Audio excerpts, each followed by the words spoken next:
Wild animals, birds, magnificently carved wood and marble multi-story buildings, simple, down-to-earth people in colorful clothes, a potpourri of ethnic, religious, and cultural diversity that is Erstwhile India, painted by American artist Edward Lord Weeks. The artist, Edward Lord Weeks, seems genuinely fascinated by the country of India as it was back then. These artworks were created back in 1880s, 1890s.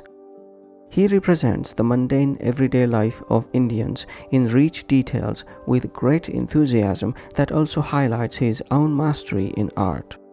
These artworks are perhaps the few remaining colorful pieces of evidence of that past era.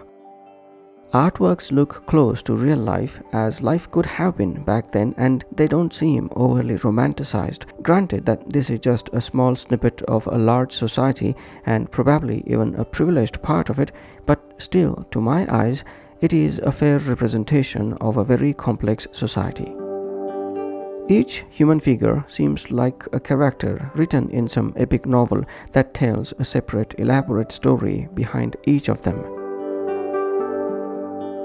Each artwork has a little sepia tinge, perhaps because these are old artworks, but that exact sepia makes my mind believe the authenticity of them. Sepia in visual media means old, is an automatic association in my mind, perhaps everybody's mind. Scenes of bright, sunny, and dusty country do seem vibrant, but also simple, and after some time, even tiresome for today's sensibilities. But they do hold a charm of simple people going about their chores, clad in colorful clothes, commingling with animals, and very bound by the soil, literally down to earth.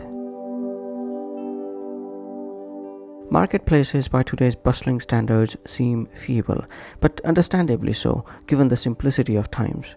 These few artworks depict shops that sell vessels, birds, crafted wood cases, horses, sweets, clothes of silk, vases, in short, a variety of goods. Given it is old India we are talking about, there's a presentation of royalty too, usually depicted as preparing for hunts, hunting being a way to pass the time for the royalty, or riding some procession, parading through the streets, or amusing themselves watching the dancing girls. What surprises me is how accurately the artist has depicted the carved structures of mosques and temples. Apart from human figures that appear in these structures, the artist has taken meticulous efforts to represent all the architectural nuances in his presentation.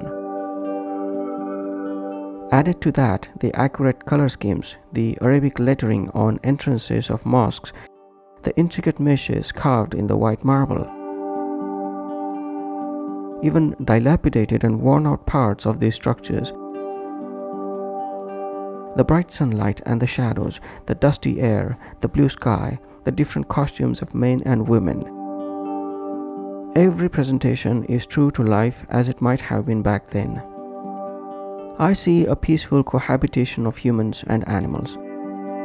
Most of the artworks contain at least one animal, a horse, an elephant, a dog, a bullock, occasionally monkeys, or even a camel.